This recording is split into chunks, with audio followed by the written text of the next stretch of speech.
আসসালামু আলাইকুম। Shimul memorial north south school and কলেজে আমাদের সপ্তম শ্রেণীর মেয়েদেরকে স্বাগতম। আজকে আমরা আপনাদের সাথে গার্লস ক্লাস করব। আমার সাথে আপনারা গার্লস ক্লাস করতে নিশ্চয়ই প্রস্তুত? নিশ্চয়ই প্রস্তুত। তো শুরু করা যায় আজকে গার্লস ক্লাস। আপনারা নিশ্চয়ই সবাই ভালো আছেন, আশা করি আপনারা সবাই ভালো আছেন এবং আমাদের যে এখন যে সিচুয়েশন, যে প্যান্ডেমিক সিচুয়েশন, সেইভাবে আপনারা চলাফেরা করছেন। আমি ফাতেমা জামিল আজকে আপনাদের গার্লস বিজ্ঞান ক্লাস নেব। অধ্যায় তৃতীয়, বিয়োগে মনোরম ও আকর্ষণীয় পড়ালেখা। উপস্থাপনায় আমি ফাতেমা জামিল, সহকারী শিক্ষক।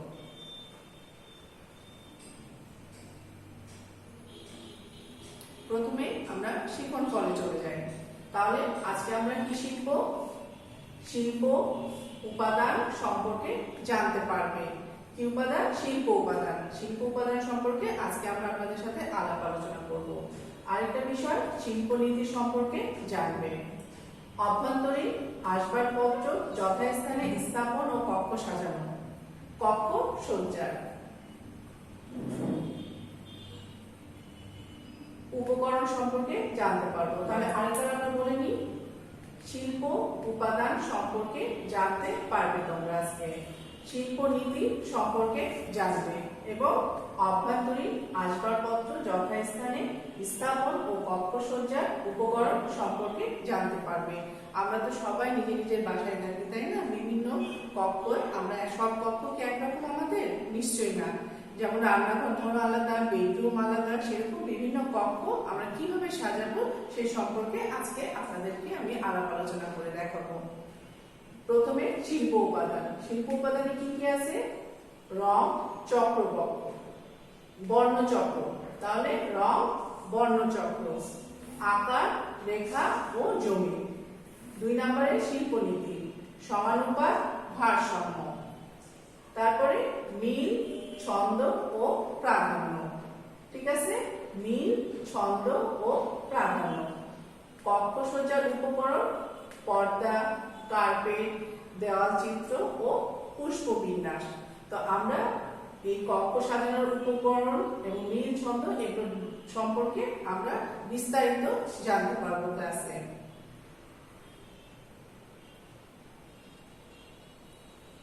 আপনারা সবাই দেখেন, শিল্প উপাদান। শিল্প উপাদান কি? সুন্দর, সহজ, আকর্ষণীয় সবকিছুই শিল্প। শিল্প মানে কি? শিল্প মানে যে কোনো কিছু প্রচেষ্টা বা অনুভূতি। আমরা যে কোনো কিছুকে আমরা সুন্দর করে যদি শিল্পর সাহায্যে প্রচেষ্টা এবং সুন্দরভাবে উপস্থাপনা করতে পারি অনুভূতির সাথে, সেটাই শিল্প। যেমন আপনি একটা প্লেটে আপনি বাসাতে হচ্ছে ভাত স্টার্ট করছেন বা অন্য কিছু, সেটাকে একটু যদি সুন্দর করে আমরা গুছাই দিতে পারি, সেটা একটা নতুন শিল্প হয়ে গেল, তাই না? যেমন দেখেন গান করা, গান করাও কিন্তু একটা শিল্প। বিভিন্ন মানুষ, আমরা সবাই কিন্তু সিঙ্গার না, সবাই আমরা টিভিতে বা রেডিওতে আমরা গান করি না, কিন্তু সবাই কি ছোটখাটো বিষয়ে, ছোটখাটো আনন্দে মুহূর্তে এবং নিজে একা কিন্তু আমরা গান করি। ছবি আঁকা যেমন একটি শিল্প, তেমনি গৃহকে সুন্দর ও আরামদায়ক, আকর্ষণীয় করে সাজানো একটি শিল্প। তাহলে শিল্প কি? শুধুমাত্র ছবি আঁকা, গান শোনা না, একটা বাসাকে সুন্দরভাবে আকর্ষণীয় করে সাজানো একটা শিল্প, তাই না? আমরা বিভিন্ন বাসায় থাকি, কেউ হচ্ছে টিন সেটের বাসায় থাকি আমরা, কেউ থাকি ফ্ল্যাট বাসায়, তাই না? কেউ আবার একদম হচ্ছে নিচের বাসায় থাকি, তাই না? আমরা এক একজন এক এক বাসায় থাকি, কিন্তু এই বাসাটাকে যদি আমরা খুব সুন্দর করে, তাই না, সাজায় রাখতে পারি, তাহলে ভালো লাগে না দেখতে? সাজানো গুছানো কিন্তু একটা শিল্প, তাই না? তো মেয়ে মানুষ যে বাসায় আছে, তোমরা যে বাসায় থাকবে, সে বাসা অবশ্যই সুন্দর থাকতে হবে এবং গুছানো থাকতে হবে। তাহলে আমাদের চারপাশে যা কিছু দেখি তার প্রতিটিতে রং, আকার, উপরিভাগ বা জমি বা কিছু রেখা থাকে, তাই না? আমাদের চারপাশে দেখবেন একটা রুমের হয়তো রেখা অনেক বড় বা অনেক ছোট থাকে না? যে আপনার বেডরুমটা অনেক ছোট, সেই বেডরুমটাকে আমরা কিভাবে সাজাবো, কিভাবে সুন্দর করে রাখবো, সেটা আমাদেরকে বুঝে করতে হবে। এটা একটা শিল্প। যেমন আপনার ওয়াল যদি আপনি সাদা কালার দেন, সেই অনুপাতে আপনি হচ্ছে সুন্দর করে কোন দিকে জানালার কোন দিকে আপনি পর্দা দিবেন, কোন সাইডে আপনার রিডিং বই টেবিলটা রাখবেন, তাই না? এটাই হচ্ছে শিল্প, তাই না? রং, আকার, উপরিভাগ, জমি বা কিছু রেখা থাকে, এগুলো শিল্প সৃষ্টির উপাদান। তাহলে আমাদের শিল্প সৃষ্টির উপাদান কি? আমাদের চারপাশে যা কিছু দেখি, তাই না? আমাদের চারপাশে যা কিছু দেখি তার প্রকৃতিতে রং, আকার, উপরিভাগ বা জমি বা কিছু রেখা থাকে, এগুলো শিল্প সৃষ্টির উপাদান। ঠিক আছে? অনেকের মেঝে থেকে টাইলস রয়েছে, বাসা অনেকে তাকে বোঝায়, কারণ বাসা আবার দেখবা একটু ছোট বড় উঁচা নিচু, তাহলে সেই অনুপাতে আমাদেরকে গুছায় রাখতে হবে, পরিষ্কারটা সেভাবেই আমাদের করতে হবে। এবার আসে রঙে। রং, আমাদের চারপাশে নানা ধরনের রং ব্যবহার করা যায়। রং দেখার জন্য আলোর প্রয়োজন হয়, তাহলে রং দেখার জন্য কি প্রয়োজন হয়? আলোর প্রয়োজন হয়। রংকে প্রধানত তিনটি ভাগে ভাগ করা যায়। কয়টি ভাগে? তিনটি ভাগে। তাহলে আমরা আবার বলি, আমাদের চারপাশে নানা ধরনের রং ব্যবহার দেখা যায়। রং দেখার জন্য আলোর প্রয়োজন হয়। রং দেখার জন্য কি প্রয়োজন হয়? আলোর প্রয়োজন হয়। রংকে প্রধানত তিনটি ভাগে ভাগ করা যায়। রংকে কয়টি ভাগে ভাগ করা যায়? তিনটি ভাগে। দেখো, প্রাথমিক রং, মাধ্যমিক রং ও সংমিশ্রণ রং। ঠিক আছে? প্রাথমিক রং কোনটা? দেখেন, লাল, হলুদ ও নীল, এটাকে প্রাথমিক রং বলে। এই রংকে তৈরি করতে হয় না, এটা নিজে নিজেই রংটা হয়ে থাকে। মাধ্যমিক রং, মাধ্যমিক রং হচ্ছে কমলা, বেগুনি, সবুজ। এই রংকে তৈরি করতে হয়, তাই না? কোনো না কোনো রং মিশিয়ে এই রংকে আমরা তৈরি করে থাকি। আর সংমিশ্রণ রং হচ্ছে লাল, হলুদ, নীল, কমলা, বেগুনি ও সবুজ। এটা হচ্ছে সংমিশ্রণ রং, এটা মানে সবকিছুর মধ্যেই যায়, তাই তো? তাহলে আমাদের চারপাশে নানা ধরনের রং ব্যবহার দেখা যায়। ঠিক আছে? তো আমরা হচ্ছে রংকে দেখার জন্য আমাদের অবশ্যই আলোর প্রয়োজন হয়। আমরা ধর যে রুমে আমরা থাকবো বা যে বাসায় থাকবো, যদি আমার ওয়ালের রং হচ্ছে কোনো ডার্ক টাইপের হয়, তাহলে আমাদের আলো সেইভাবে আমরা প্রতিফলন করতে হবে, যেন রংটা সুন্দরভাবে বোঝা যায় এবং ঘরটাকে উজ্জ্বল লাগে, তাই না? এবার রং চক্র। রং চক্র কি? 12টি রং চক্রাকারে সাজিয়ে বর্ণচক্র তৈরি করা হয়। কয়টি রং সাজিয়ে? 12টি রং সাজিয়ে। তাহলে আবার বলি, 12টি রং চক্রাকারে সাজিয়ে বর্ণচক্র তৈরি করা হয়। বর্ণচক্র দিয়ে প্রাথমিক, মাধ্যমিক ও সংমিশ্রিত রং, রঙের বৈশিষ্ট্য স্পষ্ট বোঝা যায়। তাহলে বর্ণচক্র দিয়ে কি বোঝা যায়? প্রাথমিক, মাধ্যমিক ও সংমিশ্রিত রঙের বৈশিষ্ট্য স্পষ্টভাবে বোঝা যায়, তাই তো? এ থেকে খুব সহজেই গৃহের আসবাবপত্রের রং, গৃহসজ্জা, অন্যান্য উপকরণের রং নির্বাচন করা যায়। তাহলে কি বলছে এখানে? গৃহে আমরা রং কিভাবে দিব? আমরা ওয়াল পেইন্ট যেটাকে বলে, যেটা আমরা করব সেটার মাধ্যমে সেটার উপর ডিপেন্ড করে আমরা কি করব? গৃহের রং, আসবাবপত্রের রং, গৃহসজ্জার অন্যান্য উপকরণ বলতে কি বোঝাচ্ছে? যেমন পর্দা, কার্পেট, তাই না? তারপর ফুলদানি, বিভিন্ন শোপিস আমরা বিভিন্ন জায়গায় দিয়ে থাকি না, সেটাকে বোঝাচ্ছে যে আমরা আমাদের ওয়ালের রঙের উপর ডিপেন্ড করবে আমরা কিভাবে ঘরটাকে কোন রং দিয়ে সাজাবো, বা আসবাবপত্রের রং কি হবে, আমাদের খাটের রং কি হবে, আমাদের ড্রেসিং টেবিলের রং কি হবে। তো আমরা এক এক রং তো আমরা ইউজ করতে পারি না, তখন দেখতে খুব পচা লাগবে, তাই না? গৃহসজ্জার রং হচ্ছে সবটা ওয়ালের উপরে ডিপেন্ড করবে, কালারের উপরে ডিপেন্ড করবে করে আমরা সেভাবে তৈরি করবো। তাহলে রঙের বিভিন্ন প্রভাব দেখেন। উৎস রং, বর্ণচক্রের উজ্জ্বল রংগুলোকে গরম বা উষ্ণ রং বলা হয়, যেমন লাল, হলুদ, কমলা। তাহলে বক্রচক্রের উজ্জ্বল রংগুলোকে গরম বা উষ্ণ রং বলা হয়, যেমন লাল, হলুদ ও কমলা। বুঝে গেছে? উজ্জ্বল বলতে যেটা জ্বলজ্বল করে, স্পষ্ট কালার, যেটা ভালোভাবে বোঝা যায়, তাই না? শীতল রং, বর্ণচক্রের হালকা রংগুলোকে ঠান্ডা বা শীতল রং বলা হয়। বর্ণচক্রের হালকা রংগুলোকে ঠান্ডা বা শীতল রং বলা হয়, যেমন নীল। নীল পড়লে একটু শান্তি লাগে না? মনে হয় যে একদম খুব ফ্রেশ ফ্রেশ লাগে। তাহলে নীল হচ্ছে খুব শীতল রং। আর নীলচে সবুজ একটা রং আছে, সেটাও খুব হালকা রং, যেটা পরলে খুব ভালো লাগে, তাই না? আর সবুজ তো দেখবেন, সবুজ গাছের দিকে যখন তাকাবে, চারিদিকে যখন সবুজ আছে আপনি দেখবেন, তখন একটা মনের মধ্যে একটা কেমন যেন শান্তি লাগে না? তাহলে এগুলো হচ্ছে শীতল রং, তাই না? তাহলে আবার বলি, শীতল রং। বর্ণচক্রের হালকা রংগুলোকে ঠান্ডা বা শীতল রং বলা হয়। তাহলে শীতল রংগুলো কি কি? নীল, নীলচে সবুজ ও সবুজ, তাই তো? এবার রেখা আকার ও জমিন। তাহলে রেখা আকার ও জমিন এটা খুব গুরুত্বপূর্ণ আমাদের ঘরের জন্য, যে আমাদের ঘরে রেখা কতটুকু হবে, আকার কিরকম, আর জমিন কিরকম, এটা আমাদের খুব জরুরি ঘর সাজানোর ক্ষেত্রে। রেখা একটি অন্যতম শিল্প উপাদান। তাহলে রেখা কি? একটি অন্যতম শিল্প উপাদান। কোন গতিশীল বিন্দুকে রেখা বলা হয়। তাহলে রেখা কাকে বলে আমরা তো ছোটবেলা থেকেই পড়ে আসছি, তাই না? কোন গতিশীল বিন্দুকে রেখা বলা হয়। রেখা হচ্ছে সরু ও মোটা হতে পারে, আবার যে কোনো দৈর্ঘ্যেরও হতে পারে, ঠিক আছে? তাহলে রেখা কি হতে পারে? সরু হতে পারে, মোটাও হতে পারে, আবার যে কোনো দৈর্ঘ্যেরও হতে পারে। তাহলে আমরা নিচে একটু দেখে নিই। এই যে দেখেন বক্ররেখা। বক্ররেখা তো জানি যে আমরা এইভাবে আঁকা বাঁকা আমাদের বক্ররেখা। লম্ব রেখা, আমাদের অনেকের ঘর যদি অনেক ছোট হয়, রুম যদি অনেক ছোট হয়, সেক্ষেত্রে যদি আমরা লম্বালম্বি কোনো পর্দা বা বিছানার চাদর আমরা ব্যবহার করি, সেক্ষেত্রে ঘরটাকে একটু বড় রাখবে, তাই না? এইভাবে আকার বুঝে জমিন বুঝে আমাদেরকে ঘর সাজাতে হবে।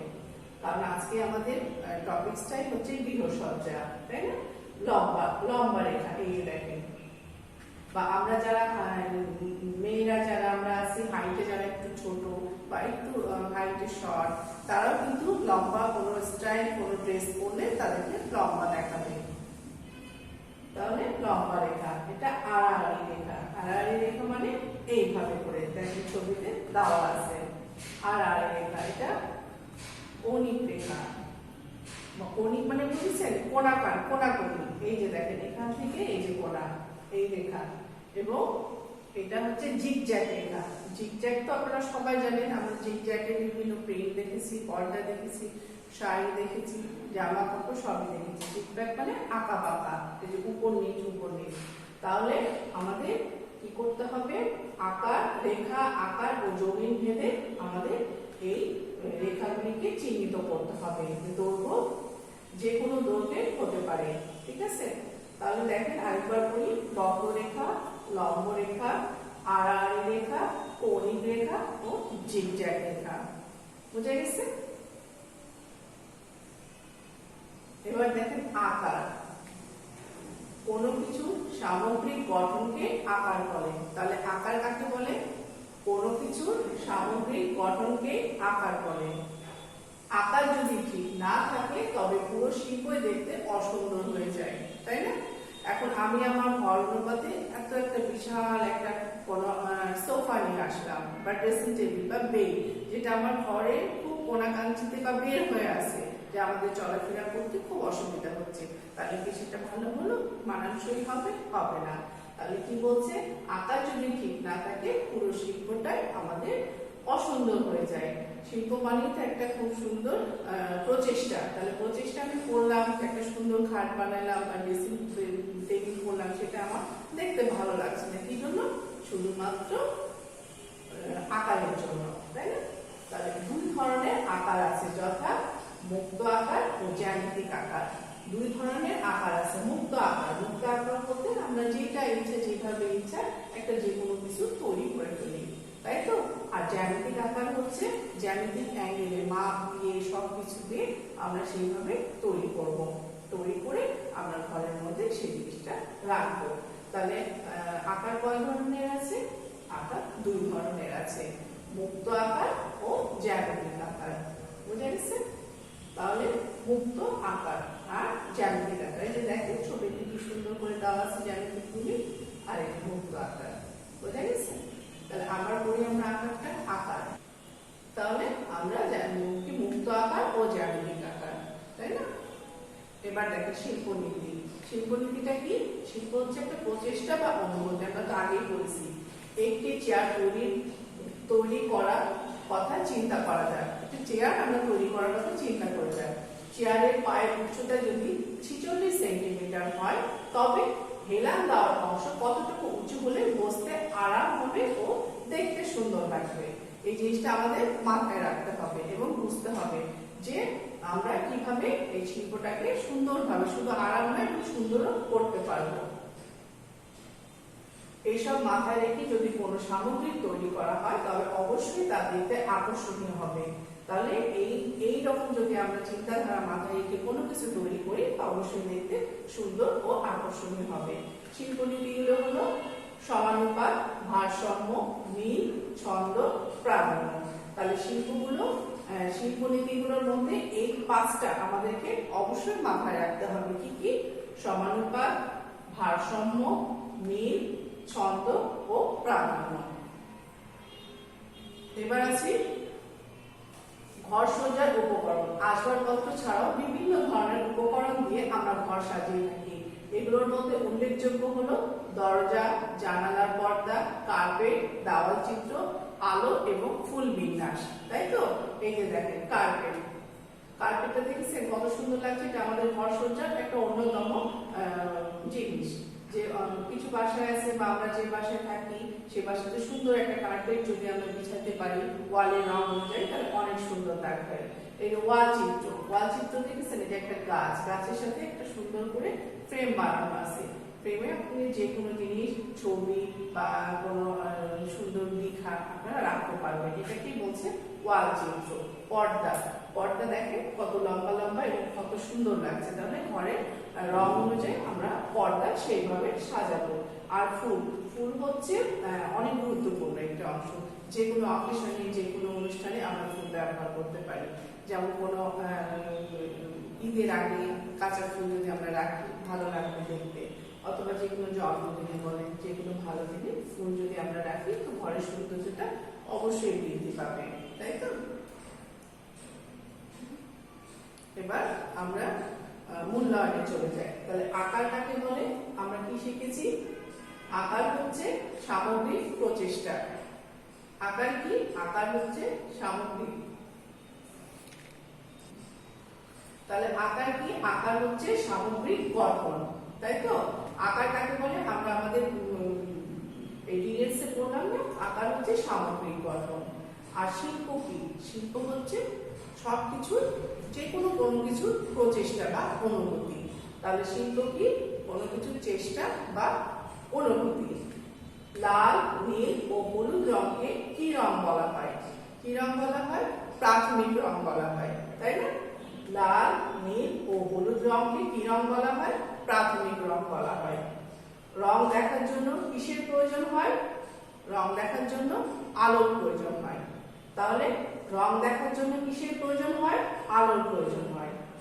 অভ্যন্তরীণ গৃহসজ্জা কাকে বলে? আমরা যতগুলি আজকে আলাপ আলোচনা করলাম সবই কিন্তু অভ্যন্তরীণ গৃহসজ্জা। অভ্যন্তরীণ অর্থ ভিতরে, গৃহসজ্জা অর্থ সাজানো। গৃহকে সুন্দর করে সাজিয়ে গুছিয়ে রাখাকে অভ্যন্তরীণ গৃহসজ্জা বলা হয়। তাহলে আমাদের নেক্সট ডে ক্লাস অধ্যায় পঞ্চম অধ্যায় আপনারা একটু একবার দুবার পুরো সাবজেক্টটা রেডি করে রাখবেন এবং বুঝে থাকবেন। আমাদের আবার দেখা হবে নেক্সট ডে। তাহলে নেক্সট ডে পঞ্চম অধ্যায় কি? শিশু বিকাশে খেলাধুলা। সবাই ভালো থাকবেন, সুস্থ থাকবেন এবং আমাদের ক্লাসে আপনারা জয়েন করবেন। ধন্যবাদ। আসসালামু আলাইকুম।